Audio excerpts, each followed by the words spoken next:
ನಮಸ್ಕಾರ ಕೆಸಿಎನ್ ವಾರ್ತೆಗಳಿಗೆ ಸ್ವಾಗತ. ಮೊದಲಿಗೆ ವಾರ್ತಾ ಮುಖ್ಯಾಂಶಗಳು. ಭಾರೀ ಪ್ರಮಾಣದ ಗಾಂಜಾ ಸಹಿತ ಇಬ್ಬರ ಸೆರೆ. ಬಂಧಿತರು ಗಾಂಜಾ ಸಾಗಾಟ ದಂಧೆಯ ಪ್ರಧಾನ ಸೂತ್ರಧಾರರು ಎಂಬ ಅಂಶ ತನಿಖೆ ವೇಳೆ ಬಯಲು. ಮಂಜೇಶ್ವರದ ಪೊಯ್ಯತಬೈಲ್ ಮಕಾಂ ಉರುಸ್ಗೆ ಚಾಲನೆ. ಸೈಯದ್ ಅತಾವುಲ್ಲಾ ತಂಗಳ್ರಿಂದ ಉದ್ಘಾಟನೆ. ತಲಪ್ಪಾಡಿಯ ದುರ್ಗಾ ಪರಮೇಶ್ವರಿ ದೇಗುಲದಲ್ಲಿ ಪುನರ್ ಪ್ರತಿಷ್ಠಾ ಕಲಶೋತ್ಸವಕ್ಕೆ ಭರದ ಸಿದ್ಧತೆ. ಕಾರ್ಯಕ್ರಮದ ರೂಪುರೇಷೆ ವಿವರಿಸಿದ ಪದಾಧಿಕಾರಿಗಳು. ಸೋಮವಾರದಿಂದ ಕಲಶೋತ್ಸವ ಆರಂಭ. ಕೇರಳ ಸಹಕಾರಿ ಬ್ಯಾಂಕ್ ನೇತೃತ್ವದಲ್ಲಿ ಜರುಗಿದ ವಿಚಾರ ಸಂಕಿರಣ. ಜೈವ ಕೃಷಿ ಹಾಗೂ ಆರ್ಥಿಕ ಸವಲತ್ತುಗಳ ಬಗ್ಗೆ ಅನ್ನದಾತರಿಗೆ ತರಗತಿ. ಈಗ ವಾರ್ತೆಗಳ ವಿವರ. ಭಾರೀ ಪ್ರಮಾಣದ ಗಾಂಜಾ ಸಹಿತ ಇಬ್ಬರು ಸೆರೆ ಸಿಕ್ಕಿದ್ದಾರೆ. ಉಪ್ಪಳದ ಪತ್ವಾಡಿ ನಿವಾಸಿ 23 ಹರೆಯದ ಇರ್ಷಾದ್ ಹಾಗೂ ಪಚ್ಲಂಪಾಡಿಯ 53 ವರ್ಷದ ಅಬ್ದುಲ್ಲಾ ಸೆರೆ ಸಿಕ್ಕವರು. ಇವರಿಂದ ಬರೋಬ್ಬರಿ 4 ಕೆಜಿ ತೂಕದ ಗಾಂಜಾ ವಶಪಡಿಸಲಾಗಿದೆ. ಉಪ್ಪಳದ ಹನಫಿ ಬಜಾರ್ನ ಸಮೀಪದಿಂದ ಇವರಿಬ್ಬರನ್ನು ಬಂಧಿಸಲಾಗಿದೆ. ಬಂಧಿತರು ಬಳಸಿದ್ದ 2 ಬೈಕ್ಗಳನ್ನು ವಶಪಡಿಸಲಾಗಿದೆ. ಡಿವೈಎಸ್ಪಿ ಟಿಪಿ ರಂಜಿತ್ ನೇತೃತ್ವದ ಪೊಲೀಸ್ ತಂಡಕ್ಕೆ ಲಭಿಸಿದ ಖಚಿತ ಸುಳಿವಿನ ಮೇರೆಗೆ ಕಾರ್ಯಾಚರಣೆ ನಡೆಸಿ ಸೆರೆ ಹಿಡಿದಿದ್ದಾರೆ. ಆರೋಪಿಗಳು ಗಾಂಜಾ ಸಾಗಾಟ ಜಾಲದ ಪ್ರಮುಖ ಸೂತ್ರಧಾರರೆಂಬುದು ಅಧಿಕಾರಿಗಳಿಗೆ ತನಿಖೆ ವೇಳೆ ತಿಳಿದು ಬಂದಿದೆ. ಬಂಧಿತರು ಮಂಗಳೂರು, ಮಣಿಪಾಲ, ಉಪ್ಪಳ ಸೇರಿದಂತೆ ಉನ್ನತ ಕಾಲೇಜು ಪರಿಸರಗಳಲ್ಲಿ ಕದ್ದು ಮುಚ್ಚಿ ನಡೆಯುವ ಗಾಂಜಾ ಮಾರಾಟ ದಂಧೆಕೋರರಿಗೆ ಗಾಂಜಾವನ್ನು ಪೂರೈಕೆ ಮಾಡುತ್ತಿದ್ದರು ಎನ್ನುವ ಅಂಶ ಬಯಲಾಗಿದೆ. ಇವರಿಬ್ಬರ ತನಿಖೆಯು ಮುಂದುವರೆದಿದ್ದು, ಇವರ ತಂಡದಲ್ಲಿನ ಇತರ ಸದಸ್ಯರು ಯಾರ್ಯಾರು ಎನ್ನುವ ಅಂಶ ಸದ್ಯದಲ್ಲೇ ಗೊತ್ತಾಗಲಿದೆ ಎಂದು ತನಿಖಾಧಿಕಾರಿಗಳು ಸ್ಪಷ್ಟಪಡಿಸಿದ್ದಾರೆ. ಅಕ್ರಮ ಮದ್ಯ ಸಹಿತ ವ್ಯಕ್ತಿಯನ್ನು ಬಂಧಿಸಲಾಗಿದೆ. ಹೊಸಂಗಡಿ ನಿವಾಸಿ ಅನಿಲ್ ಕುಮಾರ ಬಂಧಿತ. ಶುಕ್ರವಾರ ಅಪರಾಹ್ನ ಅಬಕಾರಿ ಅಧಿಕಾರಿಗಳು ಈತನನ್ನು ಸೆರೆ ಹಿಡಿದಿದ್ದಾರೆ. ಅನಿಲ್ ಕುಮಾರನು ತನ್ನ ಹಾಂಡಾ ಆಕ್ಟಿವಾ ಬೈಕಿನಲ್ಲಿ ವಿದೇಶಿ ಮದ್ಯ ಸಹಿತ ಮಾರಾಟ ಮಾಡಲು ಸಾಗುತ್ತಿದ್ದಾಗ ಮಾಹಿತಿ ಅರಿತ ಅಬಕಾರಿ ದಳ ಕಾರ್ಯಾಚರಣೆ ನಡೆಸಿ ಸೆರೆ ಹಿಡಿದಿದ್ದಾರೆ. ಆರೋಪಿ ಬಳಿಯಿಂದ 24 ಬಾಟಲಿ ವಿದೇಶಿ ಮದ್ಯವನ್ನು ವಶಪಡಿಸಲಾಗಿದೆ. ಅಬಕಾರಿ ಇಲಾಖೆಯ ವಿಶೇಷ ತನಿಖಾಧಿಕಾರಿ ಡಿ ಬಾಲಚಂದ್ರನ್ ನೇತೃತ್ವದ ತಂಡ ഈತನನ್ನು ಬಂಧಿಸಿದೆ. മഞ്ചേശ്വരം താലൂക്കിലെ അങ്കടിപ്പത് എന്ന സ്ഥലത്ത് ഒരു അനിൽകുമാർ എന്ന് പറയുന്ന ഒരു വളരെ കുപ്രസിദ്ധനായ ഒരു മദ്യ കച്ചവടക്കാരനാണ്. വളരെ വർഷങ്ങളായിട്ട് നമ്മുടെ ഈ താലൂക്കിൽ മദ്യ കച്ചവടം ചെയ്ത് വളർന്ന് പന്തലിച്ച ഒരു കച്ചവടക്കാരനാണ്. അയാൾ ഒരുപാട് കേസുകൾ പ്രതിയായിട്ടുണ്ട്. പക്ഷേ അയാൾ നേരിട്ട് ഒരിക്കൽ പോലും അറസ്റ്റ് ചെയ്യാൻ സാധിച്ചിരുന്നില്ല. ഇന്നേ ദിവസം രാവിലെ അയാളെ സ്കൂട്ടറിൽ കർണാടക മദ്യം കടത്തിക്കൊണ്ട് വരുമ്പോൾ ഞാനും പാർട്ടിയും അയാളെ പിടികൂടി അയാളെ അറസ്റ്റ് ചെയ്തിട്ടുള്ളതാണ്. അറസ്റ്റ് ചെയ്ത സമയത്ത് വളരെ കരുത്തനായ അയാൾ പാർട്ടിയെ ആക്രമിച്ച് രക്ഷപ്പെടാനുള്ള ശ്രമം നടത്തി. പക്ഷേ ഞങ്ങൾ അയാളെ കീഴ്പ്പെടുത്തി അയാളെ അറസ്റ്റ് ചെയ്തു. ഞങ്ങൾ 24 മദ്യ കുപ്പികൾ കർണാടക മദ്യവും 24 കർണാടക ബിയറും ടിയാൻ്റെ വാഹനത്തിൽ നിന്ന് പിടികൂടി. നിരവധി മഞ്ചേശ്വരം പോലീസ് സ്റ്റേഷനിലെ ക്രിമിനൽ കേസുകളിലും അബ്കാരി കേസുകളിലും കുമ്പള റേഞ്ച് ഓഫീസിലെ നിരവധി അബ്കാരി കേസുകളിലും പ്രതിയായിട്ടുള്ള ടിയാൻ വളരെ സ്വാധീനമുള്ള ഈ മേഖലയിൽ വളരെ സപ്പോർട്ടോടെ പ്രവർത്തിച്ചു വരുന്ന ആളാണ്. ಅಧಿಕಾರಿಗಳಾದ Sreedharan M, Sajith MB, Prashanth Kumar, PK Baburaj, Sumod ಕಾರ್ಯಾಚರಣೆ ತಂಡದಲ್ಲಿದ್ದರು. ಮಂಜೇಶ್ವರದ ಪೊಯ್ಯತಬೈಲು ಮಕಾಂ ಉರುಸ್ಗೆ ಶುಕ್ರವಾರ ಚಾಲನೆ ಲಭಿಸಿತು. ಶುಕ್ರವಾರ ಪೂರ್ವಾಹ್ನ ಸೈಯದ್ ಅತಾವುಲ್ಲಾ ತಂಗಳ್ ಧ್ವಜಾರೋಹಣಗೈಯುವ ಮೂಲಕ ಸಮಾರಂಭಕ್ಕೆ ಚಾಲನೆ ನೀಡಿದರು. ಮಾರ್ಚ್ 7ರ ತನಕ ಕಾರ್ಯಕ್ರಮ ಜರುಗಲಿದೆ. ಶುಕ್ರವಾರ ಪೂರ್ವಾಹ್ನ ಜುಮಾ ನಮಾಜಿನ ತರುವಾಯ ಮಕಾಂ ಜಿಯಾರತ್ ಜರುಗಿತು. ಖಾಜಿ ಎಂ ಆಲಿಕುഞ്ഞി ಮುಸ್ಲಿಯಾರ್ ರವರು ಪ್ರಾರ್ಥನೆಗೆ ನೇತೃತ್ವ ನೀಡಿದರು. ಬಳಿಕ ಸೈಯದ್ ಅತಾವುಲ್ಲಾ ತಂಗಳ್ ಧ್ವಜಾರೋಹಣಗೈಯುವ ಮೂಲಕ ಸಮಾರಂಭಕ್ಕೆ ಚಾಲನೆ ನೀಡಿದರು. ಬಳಿಕ ಮಾತನಾಡಿದ ಅವರು ಇಸ್ಲಾಮಿನ ಮಹತ್ವವನ್ನು ಸಾರಿದರು. ಈ ಸಂದರ್ಭದಲ್ಲಿ ಅಹಮ್ಮದ್ ಕುഞ്ഞി ಓಡಂಗಳ, ಪಿಕೆ ಕುഞ്ഞಹಮ್ಮದ್ ಮುಸ್ಲಿಯಾರ್, ನಡಿಬೈಲು ಅಹಮ್ಮದ್ ಕುഞ്ഞി, ಆಜಿ ಅಹಮ್ಮದ್ ಕುഞ്ഞി, ಪ್ರೊಫೆಸರ್ ಇಸ್ಮಾಯಿಲ್, ಮೊಹಮ್ಮದ್ ಕುಟ್ಟಿ ನೀರೊಳಿಕೆ ಮೊದಲಾದ ಗಣ್ಯರು ಉಪಸ್ಥಿತರಿದ್ದರು. 100 ಮಂದಿ ಸಮಾರಂಭದಲ್ಲಿ ಭಾಗವಹಿಸಿದ್ದರು.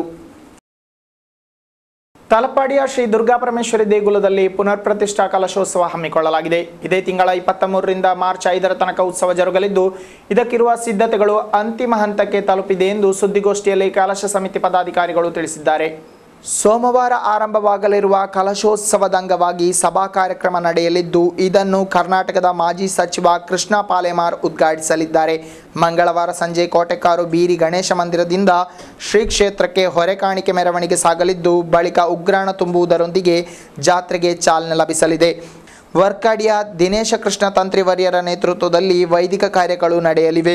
ಮಾರ್ಚ್ 5ರಂದು ಸಂಜೆ ನಿಟ್ಟೆ ವಿಶ್ವವಿದ್ಯಾನಿಲಯದ ಕುಲಪತಿ ವಿನಯ್ ಹೆಗಡೆ ಅವರ ಅಧ್ಯಕ್ಷತೆಯಲ್ಲಿ ನಡೆಯುವ ಸಮಾರೋಪ ಕಾರ್ಯಕ್ರಮದಲ್ಲಿ ಉಡುಪಿ ಪೇಜಾವರದ ವಿಶ್ವೇಶ್ವರ ತೀರ್ಥ ಶ್ರೀಗಳು ಆಶೀರ್ವಚನ ನೀಡಲಿದ್ದಾರೆ. ಕಲಶೋತ್ಸವದ ಅಂಗವಾಗಿ ಯಕ್ಷಗಾನ, ಶಾಸ್ತ್ರೀಯ ಸಂಗೀತ, ಭರತನಾಟ್ಯ ಸೇರಿದಂತೆ ಹಲವು ಸಾಂಸ್ಕೃತಿಕ ಕಾರ್ಯಕ್ರಮಗಳನ್ನು ಹಮ್ಮಿಕೊಳ್ಳಲಾಗಿದೆ ಎಂದು ಪದಾಧಿಕಾರಿಗಳು ವಿವರಿಸಿದರು. ದೇವಸ್ಥಾನದ ನವೀಕರಣ, ಜೀರ್ಣೋದ್ಧಾರ ಮತ್ತು ಬ್ರಹ್ಮಕಲಶ ಕಾರ್ಯಕ್ರಮ ಮುಂದಿನ 23-2 ಫೆಬ್ರವರಿ 2ರಿಂದ ಮಾರ್ಚ್ 5ನೇ ತಾರೀಕಿನವರೆಗೆ ಬೇರೆ ಬೇರೆ ಧಾರ್ಮಿಕ, ದೈವಿಕ, ಸಾಂಸ್ಕೃತಿಕ ಇನ್ನಿತರ ಕಾರ್ಯಕ್ರಮಗಳೊಂದಿಗೆ ನಡೆಯಲಿಕ್ಕಿದೆ. ಸುಮಾರು 5 ಕೋಟಿ ರೂಪಾಯಿ ವೆಚ್ಚದಲ್ಲಿ ಅಲ್ಲಿನ ಜೀರ್ಣೋದ್ಧಾರ ಕಾರ್ಯ ನಡೆದಿದೆ. ಶಿಲಾಮಯ ಗರ್ಭಗುಡಿ, ಹಾಗೆ ಸುತ್ತುಪೌಲಿ, ವೀರಭದ್ರ ದೇವರ ಗುಡಿ, ಮಹಾಗಣಪತಿ ದೇವರ ಗುಡಿ, ನಾಗಾಲಯ, ದುರ್ಗಾಲಯ ದೇವದ ಗುಡಿ, ಹಾಗೆ ಪಾಕಶಾಲೆ, ಭೋಜನಗೃಹ, ಸುಮಾರು 30 ಲಕ್ಷ ವೆಚ್ಚದ ಸಭಾಭವನ, ಯಾಗ ಮಂಟಪ, ವಸಂತ ಮಂಟಪ ಹಾಗೂ ರಜತ ಧ್ವಜಸ್ತಂಭ, ಇದು ಒಟ್ಟು ಸುಮಾರು 5 ಕೋಟಿ ರೂಪಾಯಿ ವೆಚ್ಚದಲ್ಲಿ ಕಾಮಗಾರಿ ಆಗಿದೆ. ನಾಡ್ದು ಬ್ರಹ್ಮಕಲಶ ಆಗ್ತಾ ಇದೆ. ಸುದ್ದಿಗೋಷ್ಠಿಯಲ್ಲಿ ಗಣೇಶ್ ಭಟ್, ಮೋಹನ್ ದಾಸ್ ಶೆಟ್ಟಿ, ರಾಜೀವ್ ಕುಮಾರ್, ಕೆಪಿ ಪ್ರಕಾಶ್ ಕುಮಾರ್ ಉಪಸ್ಥಿತರಿದ್ದರು. ಕೇರಳ ಸಹಕಾರಿ ಬ್ಯಾಂಕಿನ ನೇತೃತ್ವದಲ್ಲಿ ಕೃಷಿ ಇಲಾಖೆ ಸಹಕಾರದೊಂದಿಗೆ ವಿಚಾರ ಸಂಕಿರಣ ಜರುಗಿತು. ಕಾಸರಗೋಡ್ನ ಸಹಕಾರಿ ಬ್ಯಾಂಕ್ ಹಾಲ್ನಲ್ಲಿ ನಡೆದ ಕಾರ್ಯಕ್ರಮದಲ್ಲಿ ಹಲವಾರು ಮಂದಿ ರೈತರು ಭಾಗವಹಿಸಿ ಉಪಯುಕ್ತ ಮಾಹಿತಿಗಳನ್ನು ಪಡೆದರು. ಸುವರ್ಣ ಕೇರಳ ಯೋಜನೆಯ ಅಂಗವಾಗಿ ವಿಚಾರ ಸಂಕಿರಣವನ್ನು ಆಯೋಜಿಸಲಾಗಿತ್ತು. ತರಕಾರಿ ಕೃಷಿ ಎಂಬ ವಿಷಯದ ಬಗ್ಗೆ ವಿಚಾರ ಸಂಕಿರಣ ಹಮ್ಮಿಕೊಳ್ಳಲಾಗಿತ್ತು.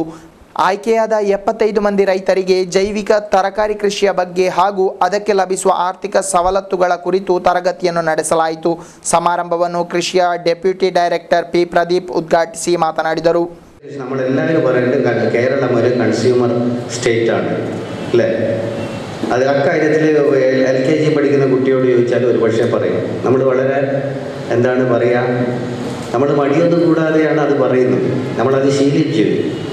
ഇതൊരു ഉപഭോക്തൃ സംസ്ഥാനമാണ്, ഇവിടെ ഉപ്പ് തൊട്ട് കർപ്പൂരം വരെയുള്ള സാധനങ്ങൾ മറ്റ് സംസ്ഥാനങ്ങളിൽ നിന്ന് വരണം എന്നൊക്കെ നമ്മൾ പറയുന്നുണ്ട്. പക്ഷേ നമുക്ക് അതിനും അപ്പുറത്ത് ഈ കൃഷി എന്ന് പറയുന്നതും കാർഷികം എന്ന് പറയുന്നതുമായ ഈ സംഭവം. ನ್ಯಾಯವಾದಿ SJ ಪ್ರಸಾದ್ ಅಧ್ಯಕ್ಷತೆ ವಹಿಸಿದರು. P Vijayan, B Narayana Bhat, P Damodara, AV Leela ಮೊದಲಾದವರು ಪಾಲ್ಗೊಂಡರು. ಮಾರ್ಚ್ 1ರಂದು ಮಂಗಳೂರಿನಲ್ಲಿ ನಡೆಯಲಿರುವ ಹಿಂದೂ ಸಮಾಜೋತ್ಸವದ ಅಂಗವಾಗಿ ಮಂಜೇಶ್ವರದಲ್ಲಿ ಪ್ರಚಾರ ಕಾರ್ಯಕ್ರಮಕ್ಕೆ ಚಾಲನೆ ನೀಡಲಾಯಿತು. ವಿಎಚ್ಪಿಯ ದಕ್ಷಿಣ ಪ್ರಾಂತ ಅಧ್ಯಕ್ಷ MB ಪುರಾಣಿಕ್ ಹಾಗೂ ಬಜರಂಗ ದಳ ಸಂಚಾಲಕ ಶರಣ್ ಪಂಪ್ವೆಲ್ ನೇತೃತ್ವದಲ್ಲಿ ಪ್ರಚಾರ ಸಭೆ ಜರುಗಿತು. ಜಿಲ್ಲಾ ಪದಾಧಿಕಾರಿಗಳಾದ ಸುರೇಶ್ ಕುಮಾರ್ ಶೆಟ್ಟಿ, ಅಂಗಾರ ಶ್ರೀಪಾದ, ಶಂಕರ್ ಭಟ್, ತಾರಾನಾಥ ಹೊಸಂಗಡಿ, ಸಂಕಪ್ಪ ಭಂಡಾರಿ, ವೆಂಕಟರಮಣ ಭಟ್ ಮೊದಲಾದವರು ಉಪಸ್ಥಿತರಿದ್ದರು. ಮಂಜೇಶ್ವರದ ಪಾವೂರ್ ರೇಂಜೆ ಪಟ್ಪೂರ್ ಶ್ರೀ ನಾಗದೇಗುಲದ ಪುನರ್ ಪ್ರತಿಷ್ಠಾ ಬ್ರಹ್ಮಕಲಶ ಆರಂಭವಾಯಿತು. ಭಾನುವಾರದವರೆಗೆ ಉತ್ಸವ ಜರುಗಲಿದ್ದು, ಅಂದು ಸಂಜೆ ಜರುಗಲಿರುವ ಸಮಾರೋಪ ಕಾರ್ಯಕ್ರಮದಲ್ಲಿ ಒಡಿಯೂರ್ನ ಗುರುದೇವಾನಂದ ಶ್ರೀಗಳು ಆಶೀರ್ವಚನ ನೀಡಲಿದ್ದಾರೆಂದು ಸಮಿತಿ ಪದಾಧಿಕಾರಿಗಳು ಮಂಜೇಶ್ವರದಲ್ಲಿ ಕರೆದ ಸುದ್ದಿಗೋಷ್ಠಿಯಲ್ಲಿ ತಿಳಿಸಿದ್ದಾರೆ. ಶನಿವಾರದಿಂದ ವಿಶೇಷ ವೈದಿಕ ಕಾರ್ಯಗಳು ನಡೆಯಲಿವೆ. ಭಾನುವಾರದಂದು ಪೂರ್ವಾಹ್ನ 11:32ರ ವೃಷಭ ಲಗ್ನ ಮುಹೂರ್ತದಲ್ಲಿ ಪುನರ್ ಪ್ರತಿಷ್ಠೆ ನಡೆಯಲಿದೆ. ಬಳಿಕ ಸಂಜೆ ಗೋಪಾಲ್ ಶೆಟ್ಟಿಯವರ ಅಧ್ಯಕ್ಷತೆಯಲ್ಲಿ ಜರುಗುವ ಸಮಾರೋಪ ಕಾರ್ಯಕ್ರಮದಲ್ಲಿ ಹಲವು ಮಂದಿ ಗಣ್ಯರು ಭಾಗವಹಿಸಲಿರುವುದಾಗಿ ಪದಾಧಿಕಾರಿಗಳು ತಿಳಿಸಿದರು. ಸಾಂಸ್ಕೃತಿಕ ಕಾರ್ಯಕ್ರಮದ ಅಂಗವಾಗಿ ವಿಠಲ್ ನಾಯಕ್ ಬಳಗದವರಿಂದ ಗೀತಾ ಸಾಹಿತ್ಯ ಸಂಭ್ರಮವನ್ನು ಆಯೋಜಿಸಲಾಗಿದೆ ಎಂದು ಹೇಳಿದರು. ಪ್ರಾರ್ಥನೆ ಮಾಡುವಂತ ಹೇಳಿ ನಾವು ಅದಕ್ಕೆ ತಂತ್ರಿಯವರ ಮುಖಾಂತರ ಅದಕ್ಕೆ ಅನುಜ್ಞಾ ಕೆಲಸವನ್ನು ಮಾಡಿ ಅದಕ್ಕೆ ಜೀರ್ಣೋದ್ಧಾರಕ್ಕೆ ಪ್ರಾರಂಭ ಮಾಡಿ ನಾಡ್ದು 20ನೇ ತಾರೀಕಿನಿಂದ 22 ತಾರೀಕಿನವರೆಗೆ ಆ ಬ್ರಹ್ಮ ಕೆಲಸವನ್ನು ಮಾಡುವಂಥ ಕೆಲಸವನ್ನು ಹಮ್ಮಿಕೊಂಡಿದ್ದೇವೆ. ಇದರಲ್ಲಿ 20ನೇ ತಾರೀಕಿಗೆ ಅಲ್ಲಿ ಸುದರ್ಶನ ಹೋಮ ಎಲ್ಲ ಮಾಡ್ತೇವೆ. ಅದೇ ನಂತರ 21ನೇ ತಾರೀಕಿಗೆ ಅಲ್ಲಿ ವಾಸ್ತು ಹೋಮ ಇದನ್ನೆಲ್ಲ ಮಾಡ್ತೇವೆ. ಸುದ್ದಿಗೋಷ್ಠಿಯಲ್ಲಿ ಗೋಪಾಲ್ ಶೆಟ್ಟಿ ಅರಿಬೈಲು, ವಿನೋದ್ ಕುಮಾರ್ ಪಾವೂರು, ನಾಗೇಶ ಬಳ್ಳೂರು, ಸಂಕೇತ ಶೆಟ್ಟಿ ಕೋರಿಮೊಗರು, ಪ್ರೀತಂ ಬಜಾಲ್ ಮೊದಲಾದವರು ಉಪಸ್ಥಿತರಿದ್ದರು.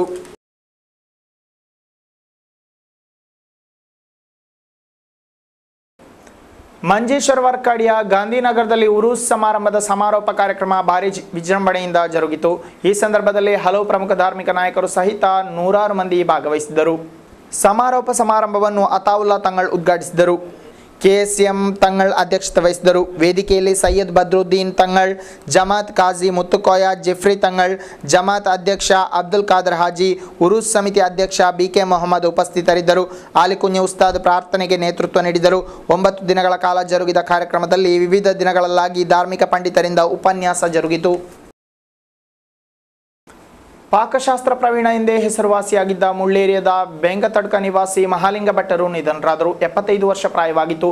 ಜಿಲ್ಲೆಯ ಗಡಿನಾಡ ಭಾಗದಲ್ಲಿ ಅಡುಗೆ ಮಹಾಲಿಂಗ ಭಟ್ಟರು ಎಂದೇ ತಮ್ಮ ನಳಪಾಕದಿಂದ ಖ್ಯಾತಿ ಗಳಿಸಿದ್ದರು. ಮೃತರು ಪತ್ನಿ ಶಂಕರಿ, ಮಕ್ಕಳಾದ ರವಿಶಂಕರ ಶರ್ಮಾ, ಶ್ಯಾಮಸುಂದರ ಹಾಗೂ ಅಪಾರ ಮಿತ್ರರನ್ನು ಹೊಂದಿದ್ದಾರೆ. ಸಿ ರಾಘವನ್ ಸಂಸ್ಮರಣಾ ಕಾರ್ಯಕ್ರಮ ಜರುಗಿತು. ಕಾಸರಗೋಡಿನ ಜಿಲ್ಲಾ ಲೈಬ್ರರಿ ಕೌನ್ಸಿಲ್ ಹಾಗೂ ಹಿಂದುಳಿದ ಭಾಷಾ ಸಮುಚ್ಚಯದ ಸಂಯುಕ್ತ ನೇತೃತ್ವದಲ್ಲಿ ಜಿಲ್ಲಾ ಗ್ರಂಥಾಲಯದಲ್ಲಿ ಕಾರ್ಯಕ್ರಮ ಜರುಗಿತು. ಕಾಸರಗೋಡಿನ ಸಾಹಿತ್ಯ ಸಾಂಸ್ಕೃತಿಕ ರಂಗದಲ್ಲಿ ಪ್ರಸಿದ್ಧ ಅನುವಾದಕನಾಗಿಯೂ ಇತಿಹಾಸಕಾರನಾಗಿಯೂ ಪ್ರಸಿದ್ಧಿಯನ್ನು ಪಡೆದಿದ್ದ ಸಿ ರಾಘವನ್ ಮಾಸ್ಟರ್ ರವರ ಸಂಸ್ಮರಣಾ ಕಾರ್ಯಕ್ರಮವನ್ನು ಶುಕ್ರವಾರ ಸಂಜೆ 3 ಗಂಟೆಗೆ ಜಿಲ್ಲಾ ಲೈಬ್ರರಿಯಲ್ಲಿ ನಡೆಸಲಾಯಿತು. ಪಿಕೆ ಅಹಮದ್ ಹುಸೇನ್ ಅಧ್ಯಕ್ಷತೆ ವಹಿಸಿದರು. ಕಾರ್ಯಕ್ರಮದಲ್ಲಿ ಕಣ್ಣೂರು ವಿಶ್ವವಿದ್ಯಾನಿಲಯದ ಮಲಯಾಳ ವಿಭಾಗದ professor doctor M Sreedharan, U Shambhat, AK Sasidharan, PK Kumaran Nair, S Narayana Bhat, A Damodaran, Narayana Periya, Radhakrishna Uliyathadka, V Prabhakaran ಮೊದಲಾದವರು ಭಾಗವಹಿಸಿದರು.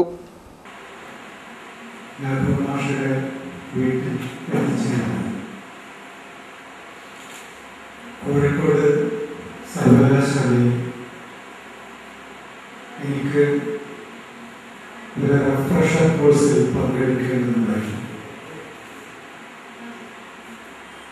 ഇവിടുന്ന് പ്രബന്ധം അവതരിപ്പിക്കാൻ എനിക്ക് ലഭിച്ച വിഷയം